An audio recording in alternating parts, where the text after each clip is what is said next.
ಎಲ್ಲರಿಗೂ ನಮಸ್ಕಾರ. ಆ, ಒಂದು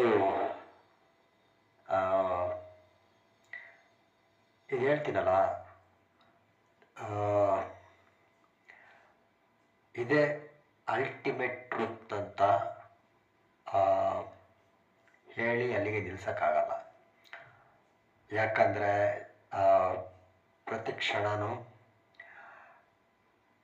ಸತ್ಯ ಅನ್ನೋದು ಪ್ರತಿ ಕ್ಷಣನೂ ಅದರ ಅರಿವು ಇರಬೇಕು. ಸೊ ಈಗ ನಾನು ಹಿಂದೆ ಒಂದು ವಿಡಿಯೋ ಮಾಡಿದ್ದೀನಿ. ಮೊದಲು 80 ವರ್ಷ ಬದುಕ್ತಾರೆ ಅಂದರೆ ಅಲ್ಲ, ನಂಬಕ್ಕೆ ಆಗತ್ತೆ.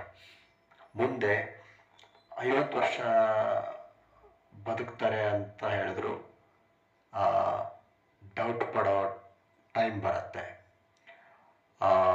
ಯಾಕಂದರೆ ಇವಾಗ ನೀವು 15-16ಕ್ಕೆ ಎಲ್ಲ ಸ್ಮೋಕಿಂಗ್ ಮಾಡೋದು, ಡ್ರಿಂಕ್ಸ್ ಮಾಡೋದು, ಜಂಕ್ ಫುಡ್ಡು, ಸಾಕಷ್ಟು ಜಂಕ್ ಫುಡ್ ತಿನ್ನೋದು,